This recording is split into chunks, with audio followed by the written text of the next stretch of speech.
कहानियाँ मेरी प्यारी बिटिया। Heart touching story.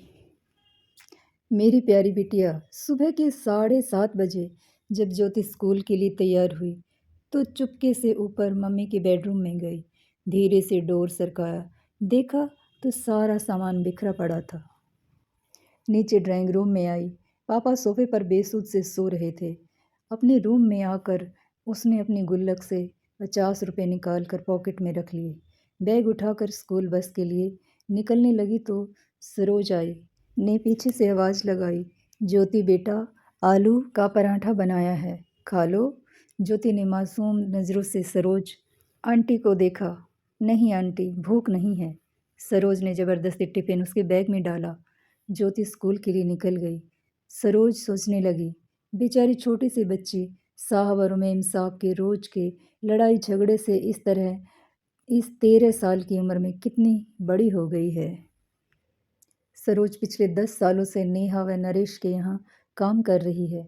दोनों मल्टीनेशनल कंपनी में ऊंचे पदों पर कार्यरत हैं।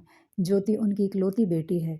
किसी भी चीज़ की कोई कमी नहीं है, पर हर समय दोनों एक दूसरे से लड़ते रहते हैं।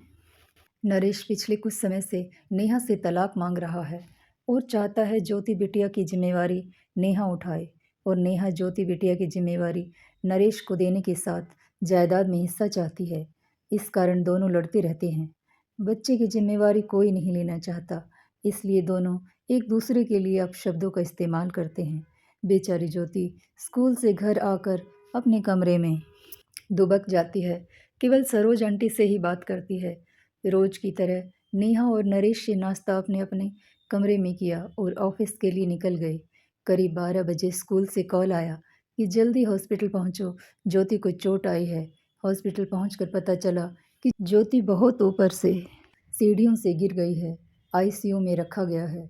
ऑपरेशन की तैयारी हो रही थी। सिर में बहुत गहरी चोट आई थी। ऑपरेशन शुरू हुआ, पर जिंदगी मिलना मौत। बिटिया कोमा में चली गई। नरेश और नेहा स्तब्ध रह गए। उन्हें ऐसा झटका लगा था कि अपनी सुध बुध ही खो बैठे थे।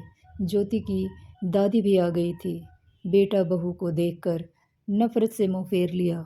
उन्होंने आंखों में आंसू भरकर कहा, तुम दोनों खूनी हो। तुम्हारी जिद मेरी पोती को खा गई। मैं उसे अपने साथ ले जाना चाहती थी, पर तुम दोनों ने उसे अपने अहम का मोहरा बनाकर और उसकी ये हालत कर दी। ये कहकर माँ वापस अपने कमरे में चली गई। सरोज तब से सदमे में थी। फिर उसने जैसे तैसे होश संभाला। नरेश और नेहा ने कहा, मेम साहब, मैं अब यहाँ नहीं रह पाऊँगी। इस घर की दीवारें मेरी ज्योति की सिसकियों से भरी है। उसे मैंने कभी अपनी गोद में तो कभी छिपकर रोते हुए देखा है। कभी तो मेरा मन किया कि उसे लेकर भाग जाऊं, पर मैं डरपोक थी, ऐसा नहीं कर सकी। अगर चली जाती तो शायद वो आज इस हालत में न होती। नरेश और नेहा के पास अब शायद कहने को कुछ नहीं था। जैसे जैसे दिन बीत रहे थे, उनका लड़ाई झगड़ा एक अजीब सी बर्फ में तब्दील हो चुका था। उनकी सारी भावनाएं अंदर ही अंदर एक खामोशी इख्तियार कर चुकी थी। सारा दिन बेमन से दोनों ऑफिस का काम करते, हॉस्पिटल में एक एक दिन अकेली ड्यूटी देते, बैंक में पड़े पैसे, ज़मीन जायदाद सब बेकार से लगने लगे थे। 3 महीने बीत चुके थे। संडे का दिन था। बड़ी मुश्किल से नेहा ने ज्योति के रूप में जाने की हिम्मत जुटाई थी। वैसे भी महीनों दोनों उसके कमरे में कदम नहीं रखते थे। कैसे माँ बाप थे वो दोनों। उसका रूम, उसका बेड, तकिया, उसकी किताबें, उसकी पेंसिल, पेन, स्कूल बैग सब वैसे ही रखा था। अलमारी खोली तो उसके पीछे कपड़े नीचे गिर गए। उसका हल्का सा ब्लू नाइट सूट जिसे वह अक्सर पहना करती थी। नेहा रोते हुए अलमारी से सामान निकालने लगी। तभी उसके हाथ एक ब्लू कलर की डायरी लगी।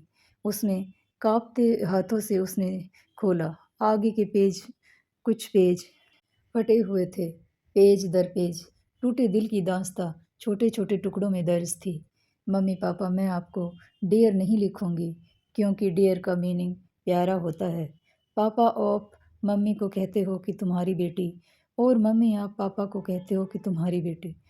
आप दोनों ये क्यों नहीं कहते हो हमारी बेटी। अगले पेज पर था, पता है, जब मैं मामा जी के घर जाती हूँ, मामा मामी मुझे बहुत प्यार करते हैं। मम्मी अनु को जब प्यार से मेरा बच्चा कहती है तो मुझे लगता है कि क्या मैं प्यारी बच्ची नहीं हूँ। मम्मा, मैं तो आपका सारा कहना मानती हूँ, फिर भी आपने मुझे कभी प्यारी बच्ची नहीं कहा। अगले पेज पर था, मम्मी, जब मैं बुआ के घर जाती हूँ तो बुआ मुझे बहुत प्यार करती है, पर खाना नक्श की पसंद का बनाती है। मम्मा, मुझे भी राजमा बहुत पसंद है। मैंने कहा था कि आप बनाओ, पर आपने कहा मुझे मत तंग किया करो, जो खाना है सरोज आंटी को बोला करो। पता है मम्मा, मैंने राजमा खाना छोड़ दिया, अब मन नहीं करता। अगले पेज पर था, पापा, मैं आपके साथ आइसक्रीम खाने जाना चाहती थी, पर आपने कहा आपके पास फालतू चीज़ों के लिए टाइम नहीं है।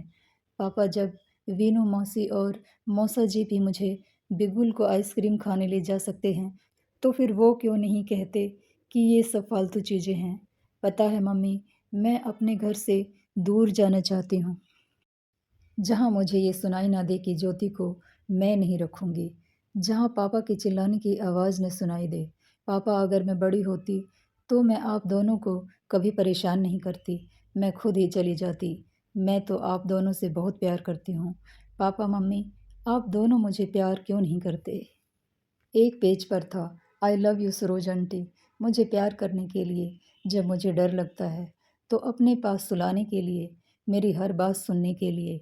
और अंतिम पेज पर था, दादी आई लव यू, आप मुझे यहाँ से ले जाओ, आई प्रॉमिस कभी तंग नहीं करूँगी। नेहा डायरी को सीने से लगाकर जोर जोर से रो पड़ी। नरेश भी उसके रोने की आवाज़ सुनकर आ गया। नेहा ने डायरी उसे पकड़ा दी। पेज दर पेज पलटते हुए उसके चेहरे के भाव बदलने जा रहे थे। वह खुद को संभाल नहीं पाया, ज़मीन पर बैठ गया। नेहा रोते हुए बोली, नरेश, पता है वो एक्सीडेंट नहीं, आत्महत्या थी, सुसाइड था। जिस रिश्ते को हम बोझ समझते थे, हमारी ज्योति ने हमसे उसे हमें आज़ाद कर दिया। नरेश, हम दोनों ही अपनी बेटी की इस हालत के कसूरवार हैं। नरेश भी नेहा को गले लगाकर फूट फूट कर रोने लगा। अचानक ही उसी समय नरेश का फ़ोन बजा और नेहा के मोबाइल पर एसएमएस की टूटू की मैसेज की आवाज़ आई। दोनों ने अपने को संभालते हुए दूरी बनाई और फ़ोन उठाए।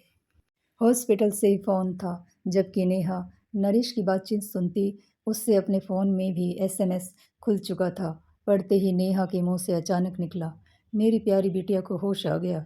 यही शब्द नरेश के मुंह से भी निकले थे। एक साथ दोनों के स्वर, चेहरे पर खुशी और कमरे में गूंज उठी थी। ये कहानी हर उस घर की है जहाँ माँ बाप बच्चों के सामने लड़ते रहते हैं या घर टूट कर बिखरते हैं, और उनका सबसे बड़ा खामियाजा बच्चे भरते हैं। अगर आप अच्छी परवरिश नहीं दे सकते तो आपको बच्चों को जन्म देने का कोई अधिकार नहीं है। अच्छी परवरिश रुपए, पैसे, सुख, सुविधाओं से नहीं होती। उसका मतलब यह है कि आप बच्चे की ज़रूरत के समय उसके कितने करीब हो। उसे महंगे खिलौनों या सुख सुविधाएं नहीं, बल्कि आपके साथ खेलने कूदने, मस्ती, लाड़ प्यार का समय चाहिए।